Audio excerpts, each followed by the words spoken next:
Last week on Pokemon Cooked League, the Inner Beauty Bruxishs got 6-0'd by the Marvelous Mulk Cinderace, while the Classy Core Claydols took an L against the Jake Gambit's Weakness Policy Garchomp.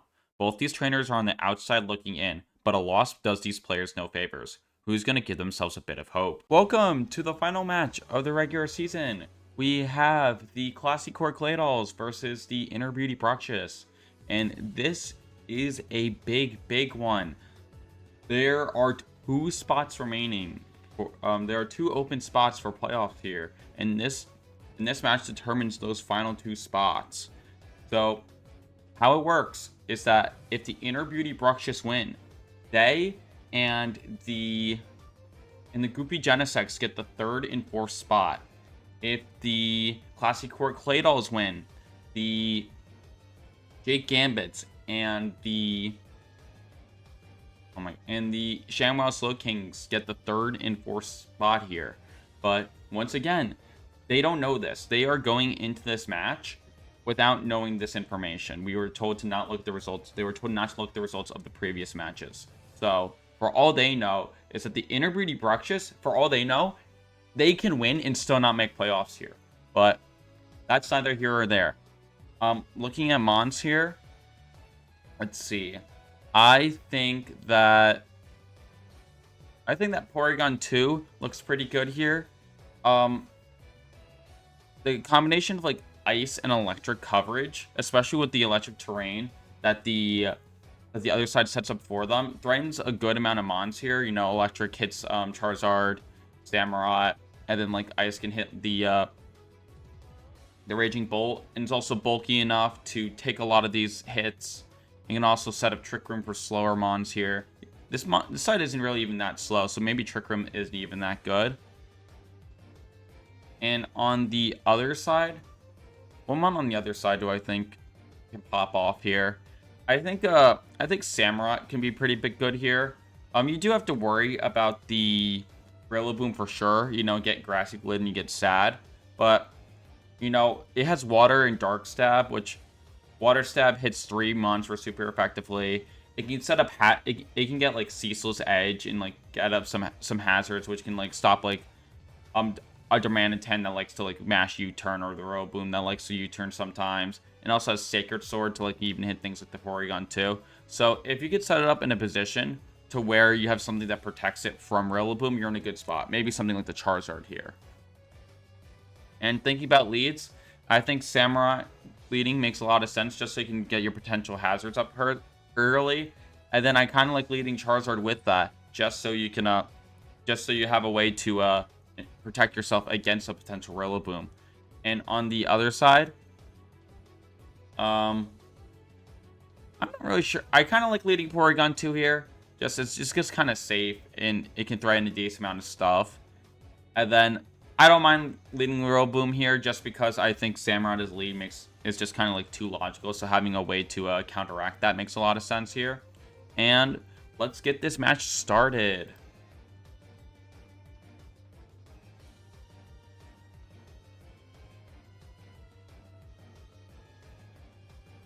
All right, so I did get one half of both leads correctly. I guessed the Samurott and I guessed the P2 here.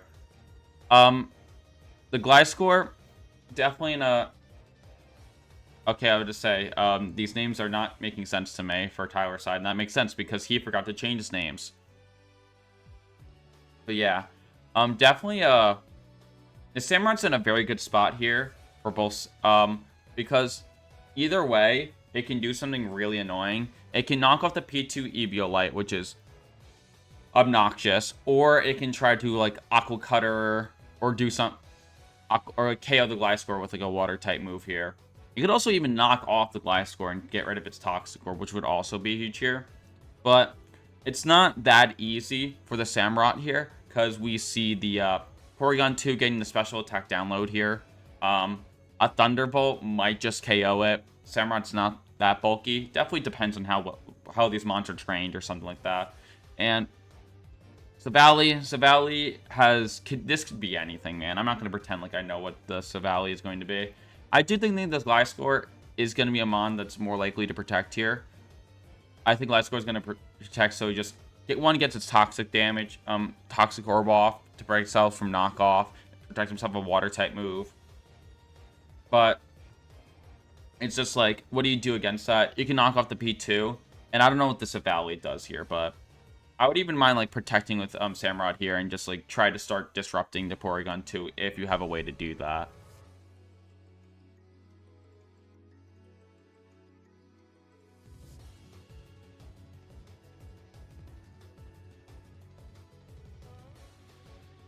Oh, and that is a huge Thunderbolt paralysis. Not what that means is now the Samurott is going to be the slowest mon on the field probably. That is a huge turn 1. The Ice Beam, this was a pretty good mid ground here. You had the Ice Beam to cover the Gliscor and knock off to hit the Porygon 2. So I forgot. So I think this all makes like a lot of sense here. It's just that is a huge paralysis here. Samurott still has Sucker Punch, so maybe can do something with that. And getting the knockoff on the Porygon 2 is a big deal. And the Gliscor now knows it is not safe here from an Ice Beam. So the Gliscor either has to Terror or get out of here. So you get some momentum on that. It's just like, man, that is a huge. Again, I can't overstate that.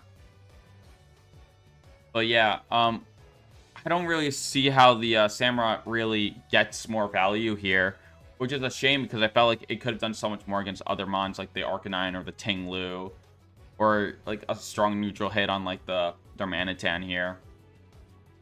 So I think you just gotta let the Samurott go, unless there's something I'm missing about it, or like some type of priority move here. And this and I can't imagine the Gliscor stays in to eat another Ice Beam, so I think you can like attack the Porygon 2. We have seen Porygon 2 run Protect before many times before, so like if you have like something like productive to hit in the Gliscor spot that is an Ice Beam to cover something like the Darmanitan or the Arcanine, that might be a good click here.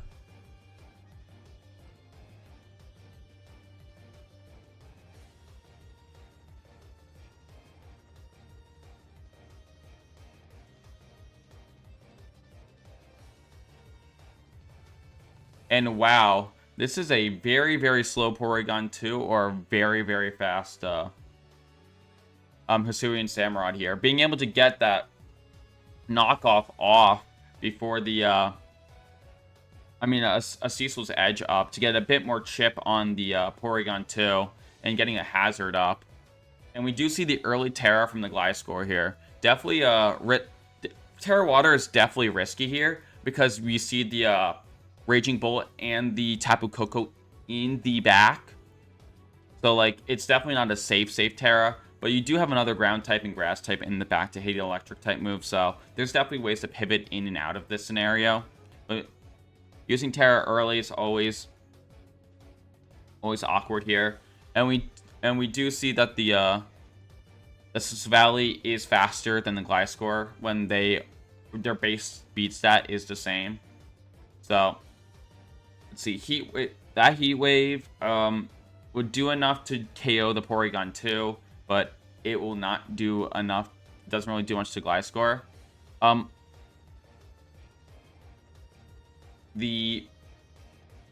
like if you Heat Wave P2 and then the Heat Wave gets some chip on the KO the P2 and gets a chip on Gliscor, and then you can use like then he can't choose to kill both here.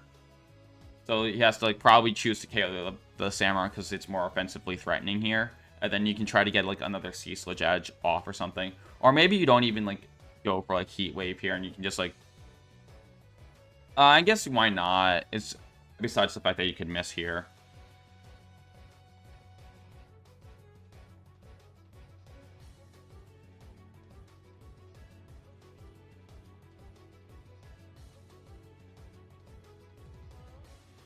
Bulldoze, okay. So he was able to kill both because he had a spread ground type move. And the Porygon 2 does get preserved, but I don't know.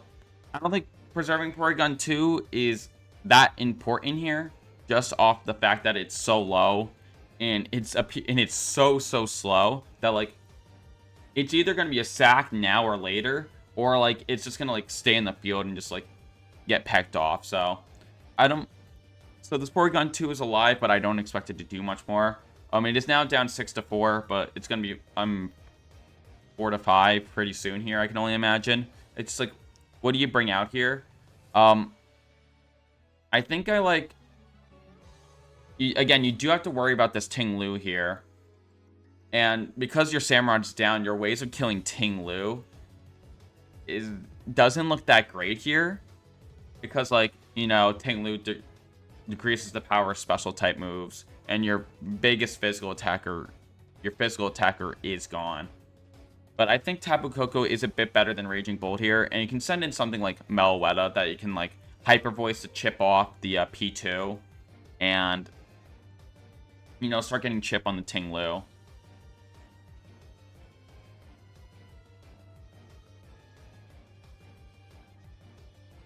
Okay, we actually see both electric types here. This actually, huh? Okay, I just want to see if it was like photosynthesis or something. Now, the fact that you see that you've seen Bulldoze, that probably means there is no like there might not be a stronger ground type move. So it may be like banking on the fact that like I can spread Dazzling Gleam, and then like I can like click like T-Bolt here, and then yeah, I'll take one hit, like one okay moderately sized hit on both my mons. But if the Ting Lu switches in, it takes spikes, it takes a super effective Dazzling Gleam. If not, something else is getting hit with a Thunderbolt plus Dazzling Gleam here. So this definitely makes sense here. It's just I guess the decision is just like how important do you think not taking chip on your Ting Lu is? Because, like, I don't know, nothing wants to take a T-Bolt plus Dazzling Gleam that much as with Spike Chip. Except maybe the Rillaboom does if it's Assault Vest. But we haven't always seen Assault Vest. We have seen Banded before.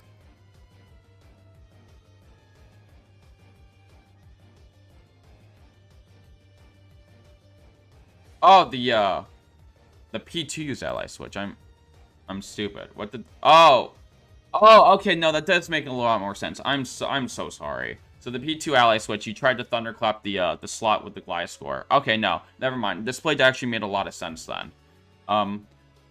The getting the one last Ally Switch off was clearly a big deal here.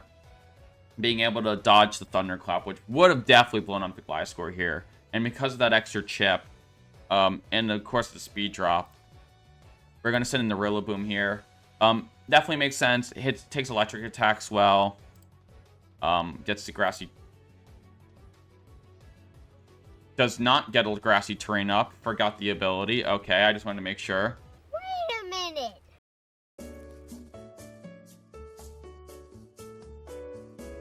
Flashback.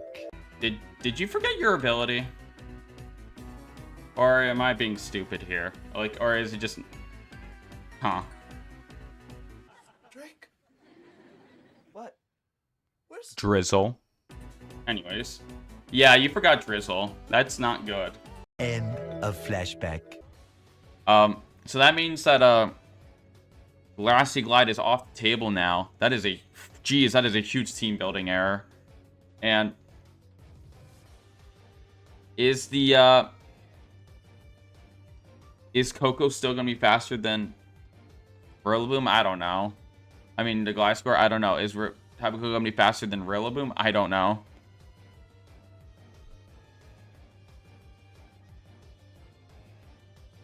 Okay, we do get the T-Bolt. The T-Bolt does successfully land this time, being able to take out the Gliscor here. And this Rillaboom went from, like, a giant threat to, like, almost dead weight here. Losing a lot of its power, losing its passive healing, losing the ability, and now the Tapu Koko and the Raging Bolt are just in such a more offensively commanding position. But you did get the speed decrease on the Koko here, and the Ting Lu, assuming it's Assault Vest, is going to take these attacks fairly well. I'm just trying to see that you still have Terra left, and if there was time to Terra, you might be around the time where you may want to do that. Just so you can take one more hit, hit a huge dazzling gleam or something, or like hit a bit harder, or survive a couple attack or two more. So you can start getting rid of this Ting-Lu. It's just that if this is a Choice Scarf Darmanitan in the back, like Choice Scarf Icicle Crash might be able to take out, clean up a lot of these mons, except the Bolt, which may be able to KO with a Thunderclap.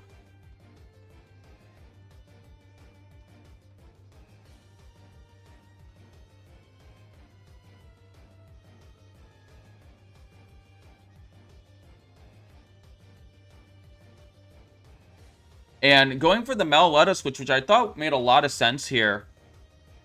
I don't think protecting with Charizard was necessary here. Yeah, there could have been a Rock Slide, which is maybe something you wanted to scout for. But, you know, the Charizard's completely safe against Rillaboom. Like, that's like a fact.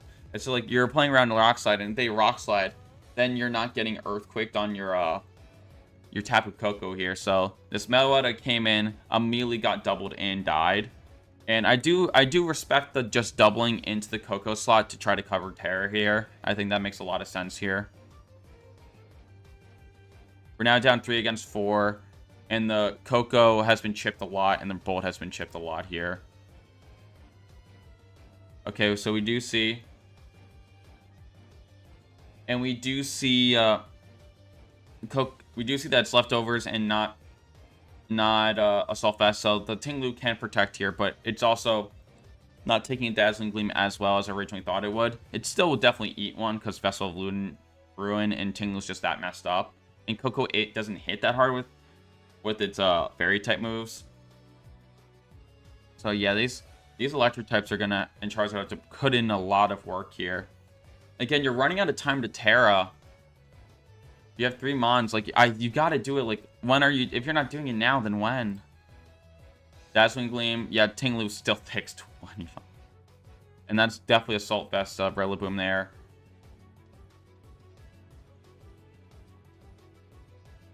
And that Earthquake is going to take out the Koko and not the Rillaboom here. So now you're down to a 2v4 here. And I don't see how this Ting-Lu ever gets broken through, and even if it does, you still have an Arcanine in the back. You still have the fully healthy Darmanitan in the back. It's just the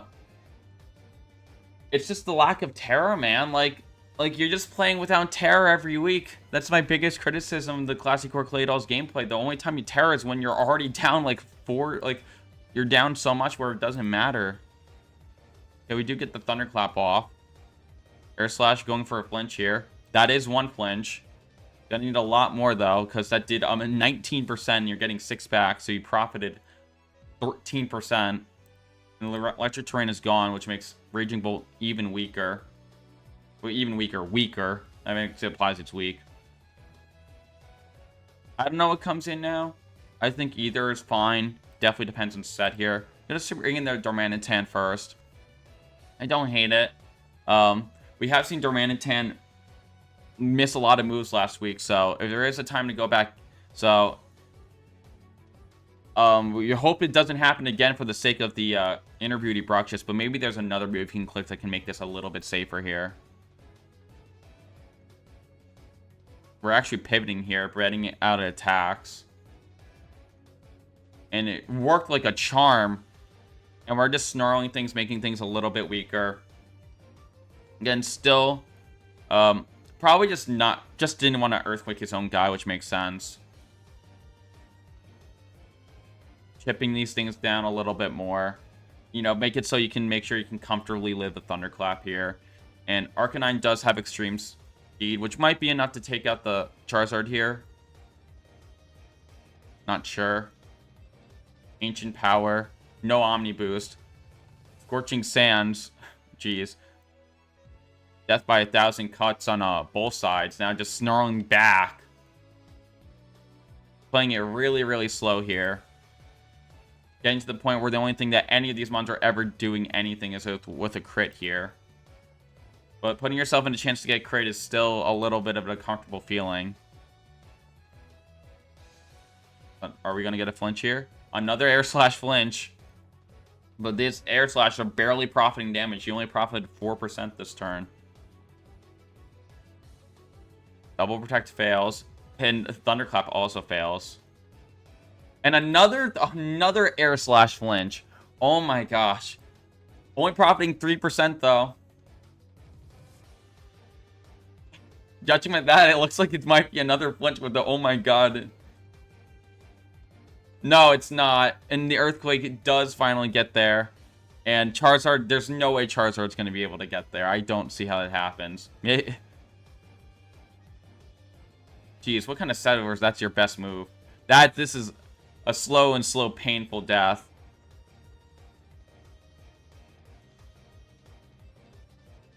And the Snarl does connect, which means that the Inner Beauty Bruxishs with the win here get into the playoffs as the 3rd seed, and the 4th seed will be the Goofy Genesects because they were able to defeat both the Chainmail Slowkings and the Jake Gambits. The Jake Gambits and the Chainmail Slowkings missed playoffs because of the win of the Inner Beauty Bruxishs, so sad day for them. Huge congrats to the Inner Beauty Bruxishs, and I'm sure that the Goofy Genesects are currently bouncing on it on the Inner Beauty Bruxishs right now. But that does it for the regular season. See you in 2-ish weeks for playoffs. Have a good one, guys.